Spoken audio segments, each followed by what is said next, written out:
Alright guys, welcome back to the channel. Thank you for checking the video out today. We have more PlayStation news, rumors, and leaks to go over and cover today. So before we get into these topics, do me a big favor. If you end up enjoying this video or finding it informative, be sure to leave it a like. It really helps the videos out a lot.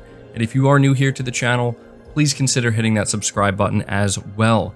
Getting into the first topic here, we're talking about the Uncharted Legacy of Thieves collection, specifically when it's set to release on PC. So this is being reported on by PlayStation Universe, and they say the Uncharted Legacy of Thieves collection launched for PS5 players everywhere at the beginning of this year on January 28th, with the PC release planned to come later on. Well, it looks like the latest leak has practically confirmed what was already rumored, that it will in fact arrive on the Epic Games Store and Steam on October 19th, 2022. This time, it's the Epic Games Store bearing responsibility for the leak, as the game page for the Legacy of Thieves collection listed October 19th as the release date. Besides the release date, Epic also revealed that players who pre-order the collection on the Epic Games Store will receive a Fortnite glider in the form of Sully's seaplane. Now, this article was updated to take note that this listing on the Epic Games Store page was actually taken down, further indicating that it will indeed arrive on that date. So this is something that we've been covering all throughout the year, the Uncharted Legacy of Thieves collection, when it's finally going to release on PC. And at this point, all signs are pointing to October 19th actually being the date. So let me know if you bought the Uncharted Legacy of Thieves collection for PS5, or if you plan to pick it up on PC. Moving on to the next topic, we're talking about the rumored AAA Iron Man game that is in development at EA. We have a bit of an update on this. Reading from WCCF Tech, they say last month we learned that a new single-player game dedicated to Iron Man may be in development at Electronic Arts. A rumor started circulating that it would be revealed at yesterday's Disney and Marvel Games showcase, but that turned out to be false.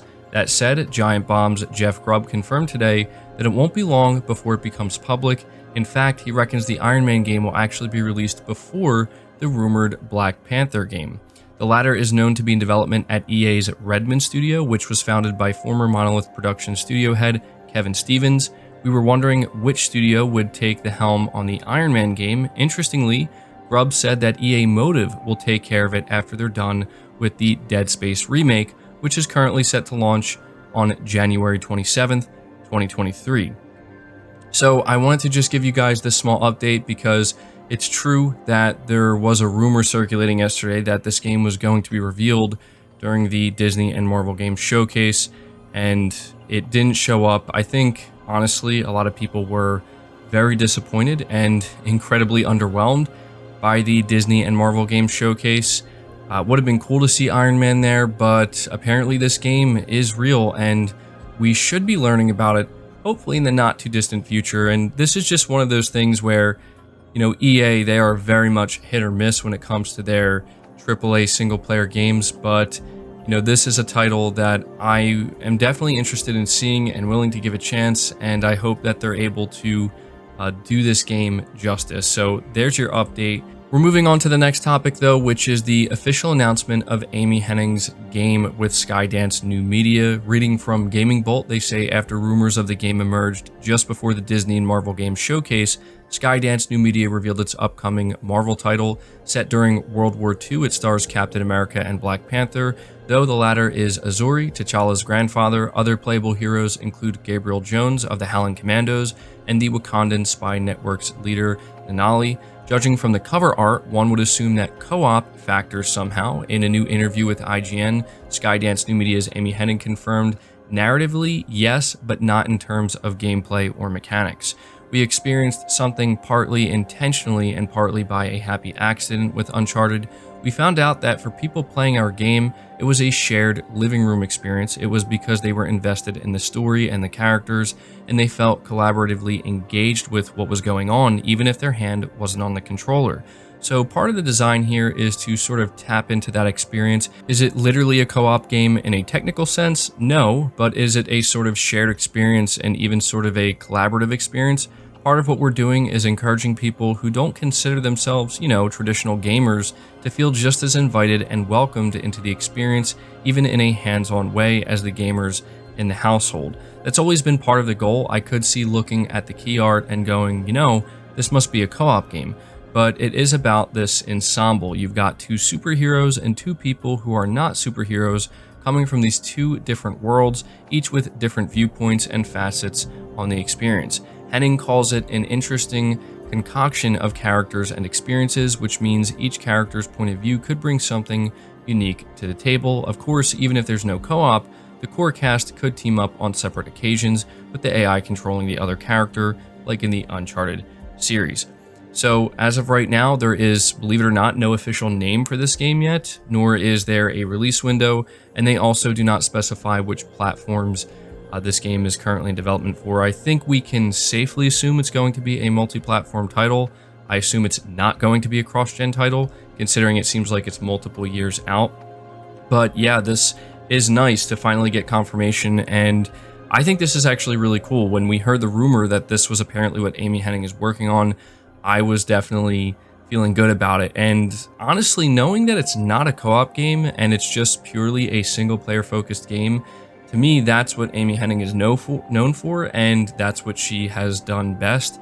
So I think it's great that that's what she's sticking to here with this game. So yeah, let me know what you think about this new Captain America x Black Panther game that was revealed. Is it something that you're going to be picking up and playing?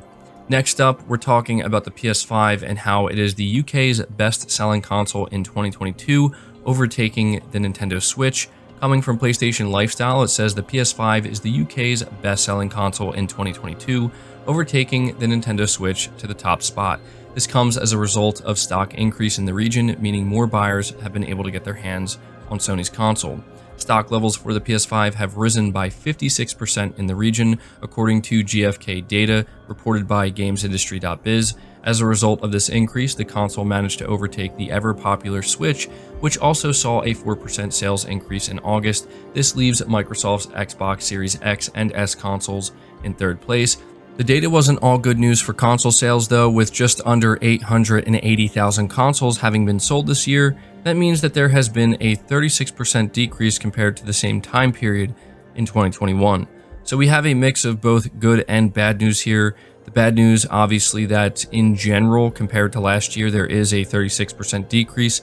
We don't know what's causing this. It could just be because Sony is producing less units during this time than they were last year. It could be that there's just less interest, but I don't think that's the case, because as we continue to see, every PS5 that's produced, it's just sold through very, very quickly. So to me, it seems more likely that it's due to production and not necessarily lack of interest. But what we are seeing here with the PS5, becoming the UK's best-selling console and overtaking the Switch, is that Sony is, I think, proving that they are keeping to their word, which is trying to increase PS5 production going into September, obviously, but especially going into the holiday season. I have no doubt that there is going to be a pretty significant spike of PS5 sales when God of War Ragnarok launches. So there you go, keeping you guys updated with this. I will continue to do so as we move forward. Moving on to the next topic, we have an update on Deviation Games. On September 8th, on their official Twitter account, they put out a statement and they say Deviation Games is announcing that Jason Blundell has left the studio. We appreciate the contributions Jason has made and we wish him the best in his future endeavors. Deviation will continue to be led by CEO Dave Anthony, who also assumed the role of game director this past year and remains a guiding force as we look ahead. We are excited to announce that Lewis Castle has joined Deviation Games as Senior Vice President of Development, a video games industry veteran with 2 Lifetime Achievement Awards. Lewis co-founded Westwood Studios, best known for creating the legendary Command & Conquer franchise. Lewis is joined by an incredible roster of industry veterans who recently joined the studio, including God of War alumni Jonathan Hawkins and Dean Raymer, and Call of Duty Black Ops guru Tony Flame. This plethora of talent makes Deviation uniquely equipped to continue leading the ever-evolving games industry into the future, including with the continued development of our previously announced groundbreaking AAA original IP. So yeah, that was quite a bit to take in there with that statement, but there are a few things going on here. First of all, we are looking at Jason Blundell no longer being part of the studio, which is, look, I don't know how you could view this as a good thing. I'm not necessarily saying it's a bad thing either, because we have no idea what state this game is in. They also do not let us know why Jason Blundell left, but no matter which way you slice it, it's just not a great look for your newly formed studio when one of your co-founders leaves within a year of its formation, especially somebody as important as Jason Blundell. Maybe if we eventually find out why he left, that could, change the viewpoint on this. But, Dave Anthony and Jason Blundell, when they formed the studio, they seemed extremely passionate, very excited. It seems like there is a lot of investment being made in the studio, because we know that they already opened a second studio in Canada.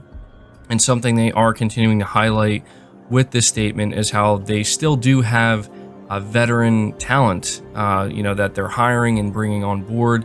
So look, I'm not going to sit here and say that there's no reason to be worried, but what I will say is that we have no clue what's going on behind the scenes here. This could be nothing. Jason Blundell could have left for personal reasons, or maybe he just wanted to move on. Maybe he wanted to retire, or this game could be in a, bad state behind the scenes, and there's just a lot of problems happening behind the scenes. We have no idea. I'm not going to make any assumptions, but at this point, what I will say is, I'm going to be maybe a little bit more skeptical going into this game, or at least going into the first time we see this game, because yeah, it seems like there's a lot going on. So there's your update on Deviation Games. But moving on to the final topic, this is something that definitely gets me pretty excited. We have a small update, believe it or not, on the Last of Us multiplayer game.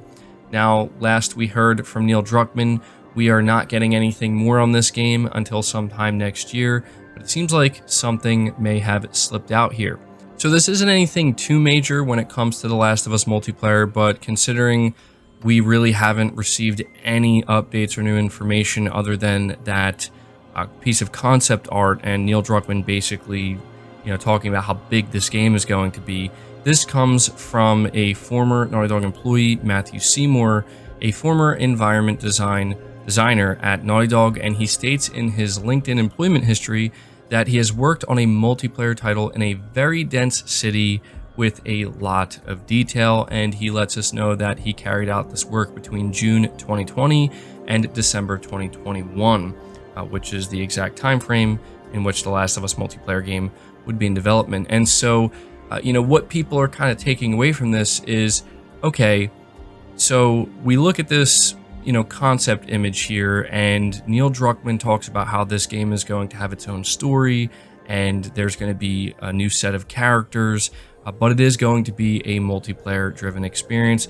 This is beginning to, again, kind of paint a picture of a type of MMO or MMO-light Last of Us multiplayer experience. This is something I've been talking about for a long time. I've been saying that, a universe like The Last of Us is absolutely perfect for a game like this. I've seen a lot of people saying that they hope it's kind of like similar to what we see with The Division, and that's exactly what I'm expecting. So when we think about, a very dense city with a lot of detail, this isn't seemingly going to be like a level-based multiplayer game. It's going to be somewhat open.